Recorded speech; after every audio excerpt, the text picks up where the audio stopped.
Welcome to rePROs Fight Back, a podcast on all things related to sexual and reproductive health rights and justice. Hey rePROs, how's everybody doing?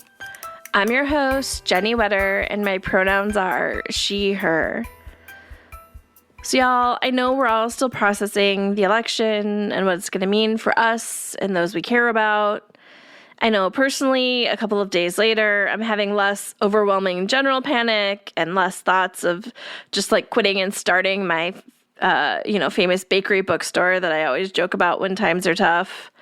I'm having more like specific issue-related panic, and while I'm exhausted, and y'all, I'm exhausted, I'm sure you all are all too, I'm having less of that like general panic, and I'm ready to keep fighting.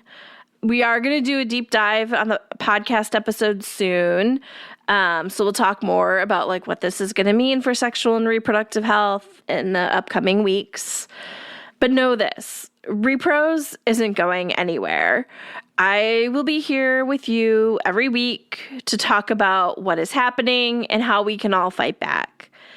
And I know things seem dark now, but there were definitely spots of hope on Election Day. I am choosing to focus on some of that right now.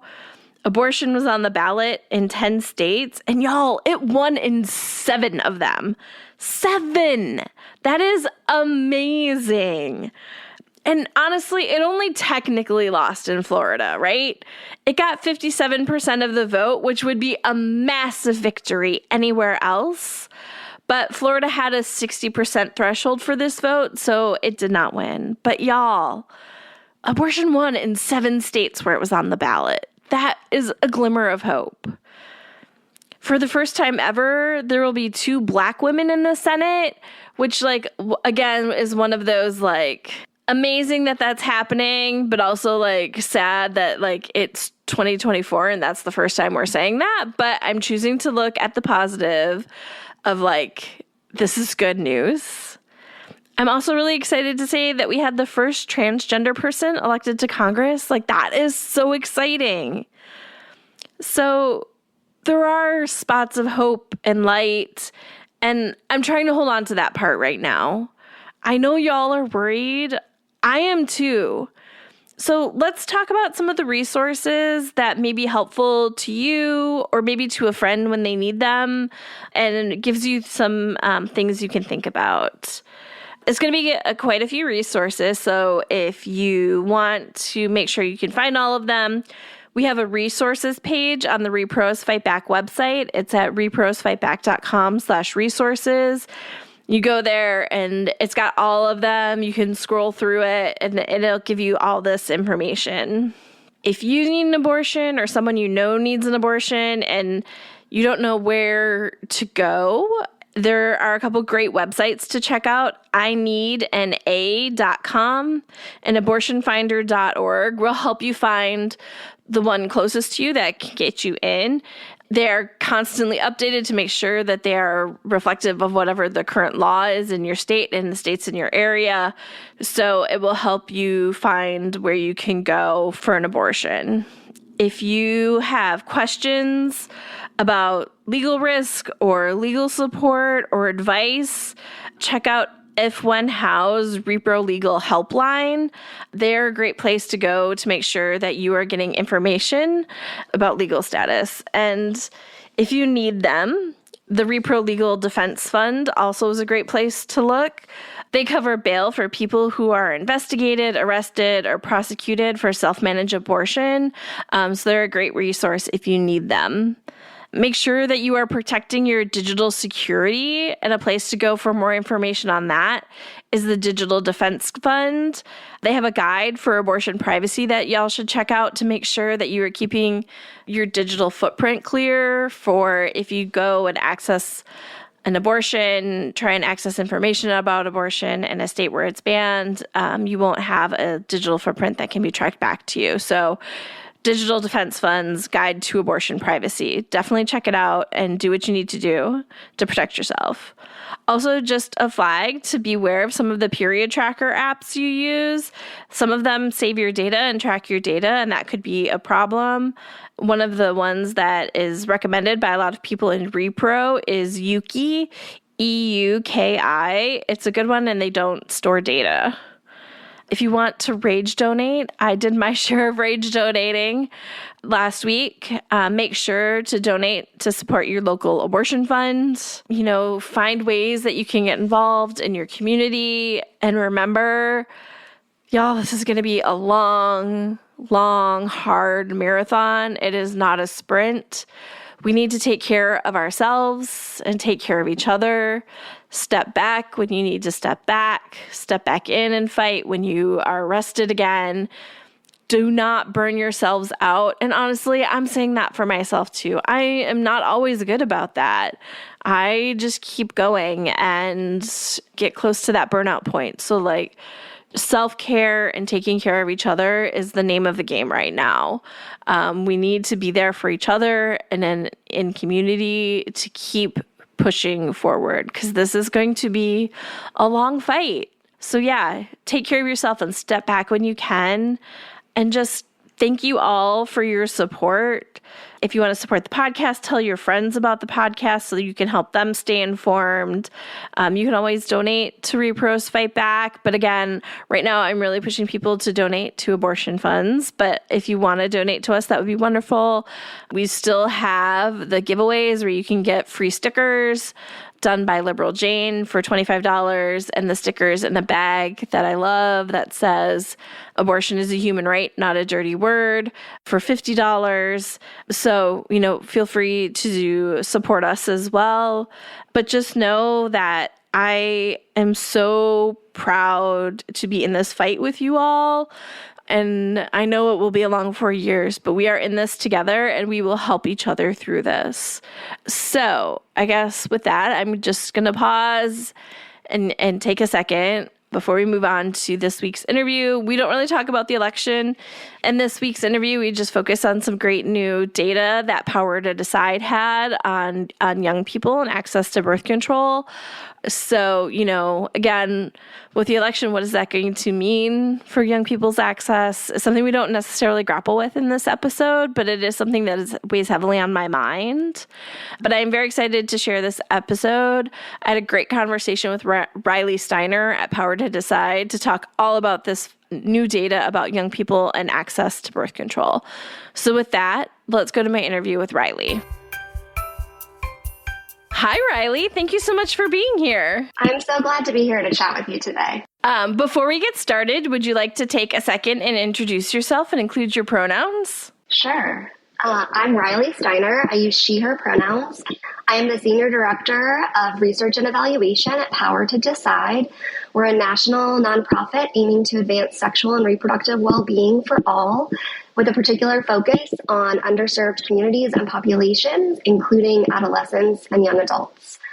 I'm a public health behavioral scientist by training, and before coming to Power to Decide, I spent more than a decade at the Centers for Disease Control and Prevention, where I worked on adolescent sexual and reproductive health care access. Great. I'm so excited to talk to you about this youth survey. Before we get into specific areas that we're going to focus on, do you maybe want to do a quick overview of what the survey is? Yeah, happy to. So Power to Decide has launched this new survey initiative called the Youth Reproductive Health Access Survey, or Your Health Survey.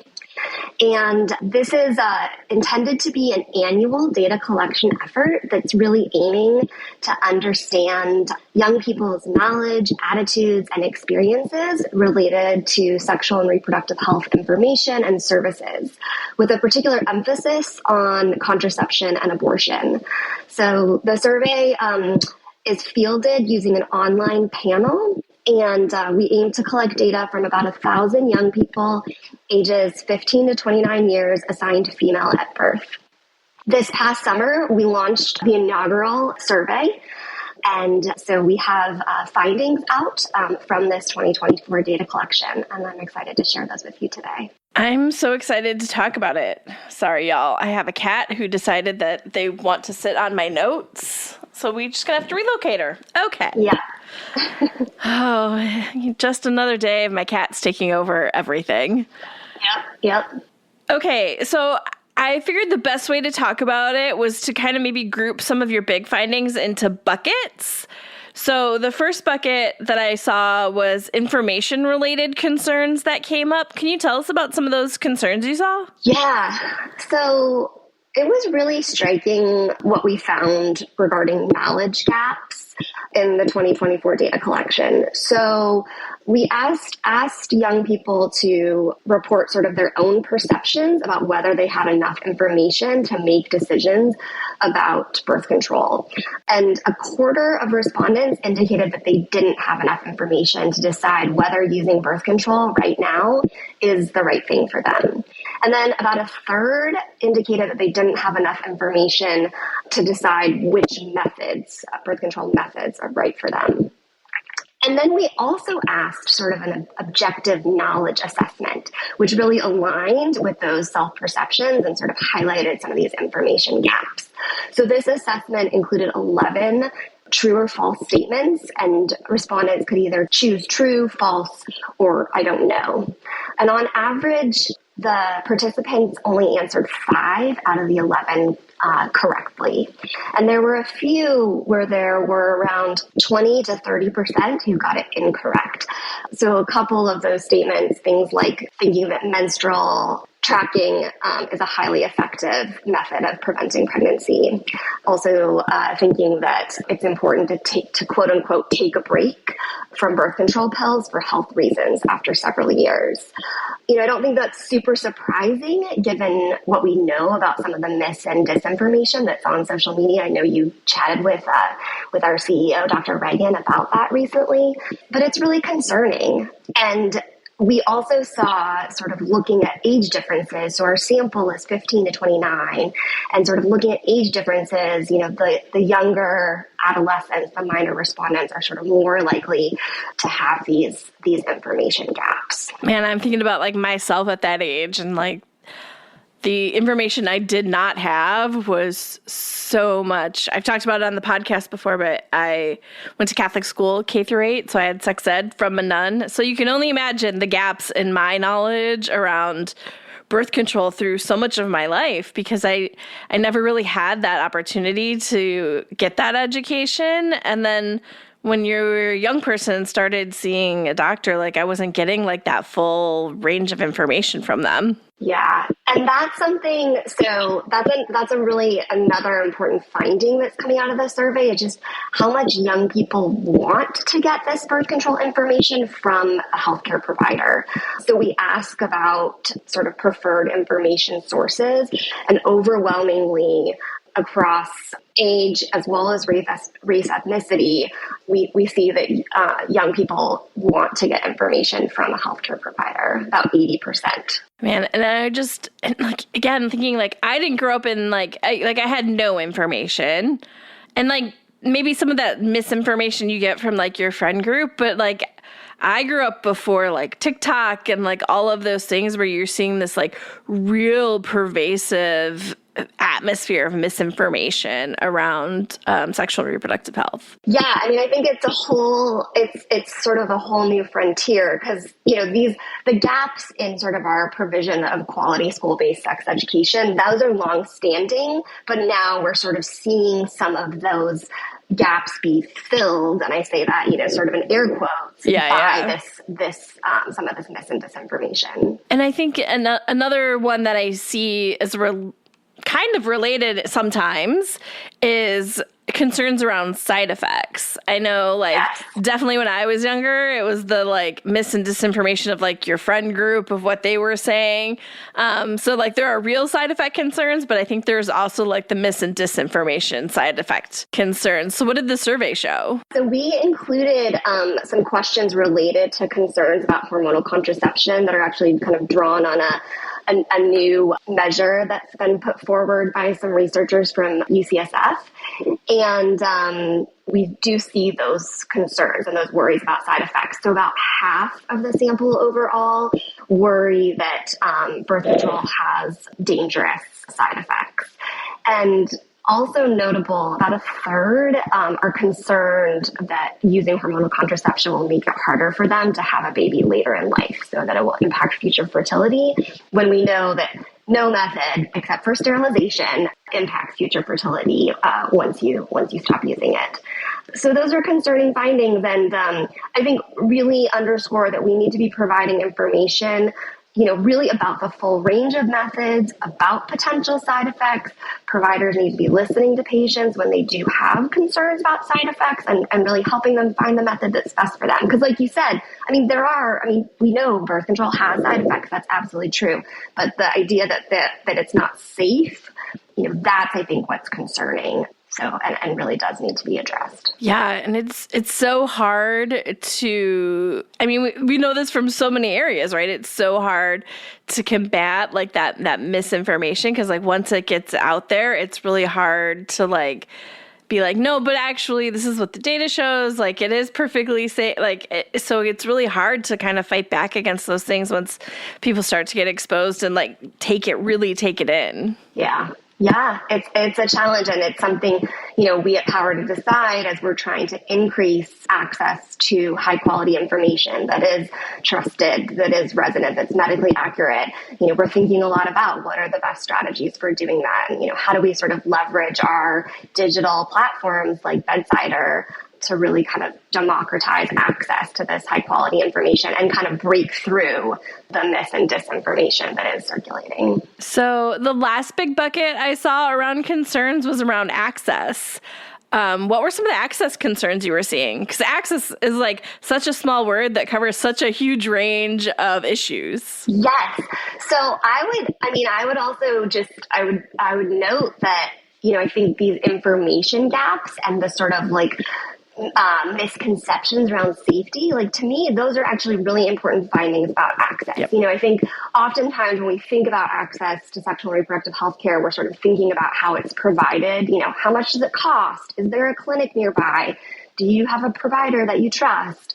So kind of all of those in some kind of like the supply basically of our contraceptive care.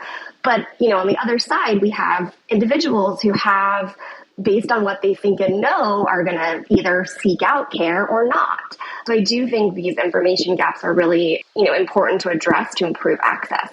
But we do, in addition to looking kind of at that information side, we do also have questions in the survey around service provision. And I wanted to note a couple of things there. I think that one of the more striking findings to me, particularly as someone who focuses on adolescent access, is missed opportunities within the primary care context. So we ask about sort of receipt of preventive care. So that's, the well visit, not going because you have a stomach bug or COVID, but because you're just going in for your annual checkup. And we found that most young people do have a preventive care visit. So it's 75% in the past year. And of those, only about a third indicate that their provider talked with them about birth control at that visit. So that's a huge missed opportunity. And then when we go back to, young people's desire for information from a provider, it sort of is especially concerning because they want to get this information. They're there, they're in the space seeing their provider, and it's not happening. So I think, it really points to the importance of giving providers, particularly primary care providers, the resources to do this within the context of their many competing priorities at a preventive care visit. So that's one thing. We also look a little bit at the quality of contraceptive care that's provided. Again, sort of drawing on some of the, the measures that are increasingly used in the field. So we ask about person-centered contraceptive counseling. And so among those who had healthcare related to birth control in the prior year, a little less than, it's about 40%, I think, indicate that the care was excellent across sort of the measures of person-centered contraceptive counseling. So definitely opportunities to improve there. So even when the care is provided and that counseling and information is shared, making sure that it is, it's respectful, that it's aligning with what patients want and need to hear and not just what a provider thinks is most important. Yeah, again, thinking back to like my personal experience, like I don't remember like options being talked about, right? It was like, here's the birth control pill. It wasn't like there were less options then than there are now, but there were still a range of options that could have been discussed but never were. Yeah, and that's something that at Power to Decide with our tools, we're really aiming to address and sort of fill in that gap. So we've just kind of relaunched our Bedsider Method Explorer, which is an amazing tool that goes through, all the different methods, includes information about them, has comparison features so you can kind of look side by side. We know that some providers do actually use that tool and refer patients to that tool. And we're actually right now evaluating some printed materials that sort of align with that tool and present, the various contraceptive options and sort of help patients think about what are the factors that are most important to them when selecting a method. So the survey gave you a great idea of what access to care looks like for young people right now. And there are clearly so many gaps. What do we need to do to make sure that young people's needs are being met? Yeah, and that's the $1 million question. Yeah. And I do think, that we, as I mentioned, at Power to Decide, we are really, focused on how we increase access to information. And I think that this survey just underscores and reinforces that is so important and that we need to be creative. Some of the information gaps that we found are very similar to information gaps that Power to Decide found in a prior data collection that occurred more than a decade ago. So, we're not making the kind of progress that we need to make. And so we really do need to think creatively about how we can get young people the best high quality information. So, we have bedsider.org. We're also thinking about sort of innovations around social media and thinking about how we can bring kind of the provider voice into those digital spaces. So we have our hashtag Ask Dr. Reagan series, where our CEO, Dr. Reagan, who's a practicing physician, sort of provides basic health education about issues that we're seeing related to sexual and reproductive health. So we're exploring, how we can kind of build on that sort of effort. And then also thinking about how we have partnerships in communities, whether it's with healthcare providers, whether it's with colleges and universities, to help connect young people in those spaces to these types of digital tools. Because we know, right? We know that providers have limited time. And so if, the provider interaction can sort of be like the entree, and then young people can have a resource that they can go to on their own time as they need to, as they want to follow up. We think that's really important. So I think, the need for sort of creativity in our approach to health education and recognizing that it's, just relying on sort of school-based sex ed is not going to cut it. And then I would say, on the healthcare side, I do think providers, the survey really just underscores the important role of providers. And, I hope that for, the provider audience is empowering. They are respected by young people as sources of information. And so, I think to the extent that can feel like some inspiration to do this work and to incorporate in their practice, I think that gives me some hope. The suggestions are like all great. Like, it is so important that providers are getting the information to young people, that there are all these extra resources. But man, it really also just makes me think of how lacking our sex education system is, and like how much of a disservice we are doing to young people by not getting them that information in a medically accurate, comprehensive way that is really just failing them. Yeah. I mean, and it's something, in my prior life, I worked at the Division of Adolescent and School Health at CDC, which supports school-based sex education. And it's so important that we don't also give up on that side of things. And I do think, our policy team at Power to Decide is doing some important work in that space. to continue to sort of push on implementation of, quality standards. Yeah, it's one of my personal, I don't know, it's one that makes me especially fired up as somebody who had such terrible sex ed. I know I wouldn't have been helped by some sort of national program since I went to private school, but just knowing that there are so many people who are getting this really terrible version of sex education, it really makes me mad. Yeah, and sadly, I think that we may see increasing attacks on our school-based sex education in the coming years. And really, again, other strategies are going to have to fill in those gaps. And so, I am grateful. I'm just so grateful for the work that Power to Decide is doing, or on our programmatic side, to really be thoughtful about that. And recognize that this is basic information that every young person deserves. There's really nothing controversial about it. It's just, basic health information that people need to know. Okay. So we always talk about ways our audience can get involved. How can my audience get involved? Well, first thing, I would just encourage folks to take a look at our data report. One of the things we're super excited about with this survey is, we collected the data over the summer, and we released these initial kind of select findings in mid-October. So they're very timely data. And the data report is available on our website at powertodecide.org/yourhealthsurvey. And for the researchers who are listening, we are interested in collaborating and sharing data for additional analyses. And so we have contact there in terms of folks who are interested in exploring that. But just encourage people to take a look at the full report. There's so much more in there than what we've talked about today. And there's going to be more coming. So, we did kind of focus on some select findings for that data report. We didn't want to overwhelm people, but we do have additional analyses planned, including, sort of deeper dives into these issues by race, ethnicity, which we know is just so important to understand.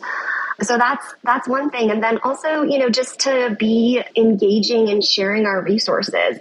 And we really have a perfect opportunity for that with our 12th annual Thanks Birth Control campaign, which is this Thursday, November 14th.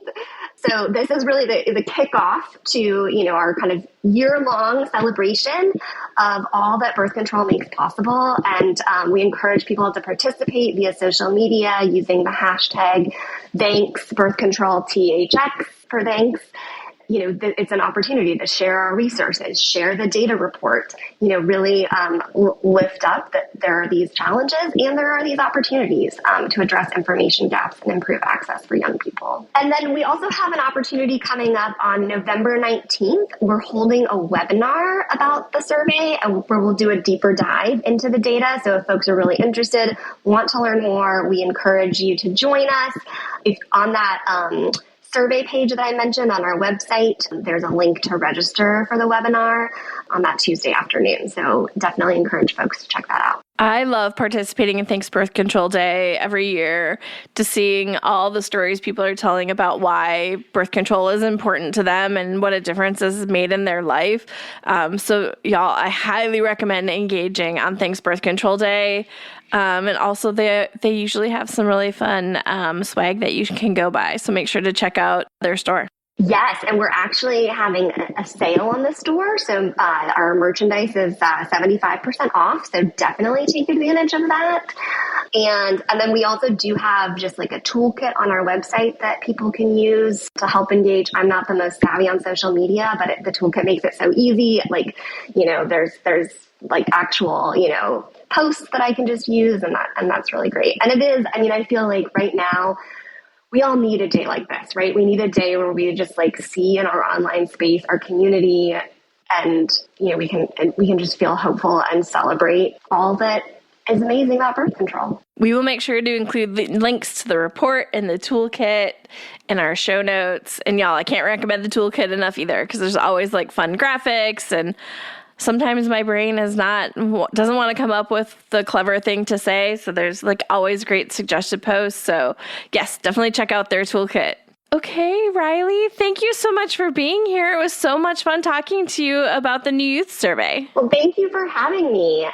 Okay, y'all, I hope you enjoyed my conversation with Riley. Make sure you are taking care of yourselves, doing what you need to do to support yourself and your friends, and we're in this fight together. And just please, please, please be kind to yourself, take care of yourself, and step back when you need to and step back in when you are able.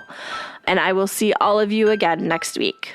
If you have any questions, comments, or topics you would like us to cover, always feel free to shoot me an email. You can reach me at Jennie, Jennie, at reprosfightback.com, or you can find us on social media.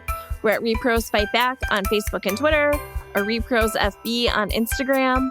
If you love our podcast and want to make sure more people find it, take the time to rate and review us on your favorite podcast platform. Or if you want to make sure to support the podcast, you can also donate on our website at reprosfightback.com. Thanks all.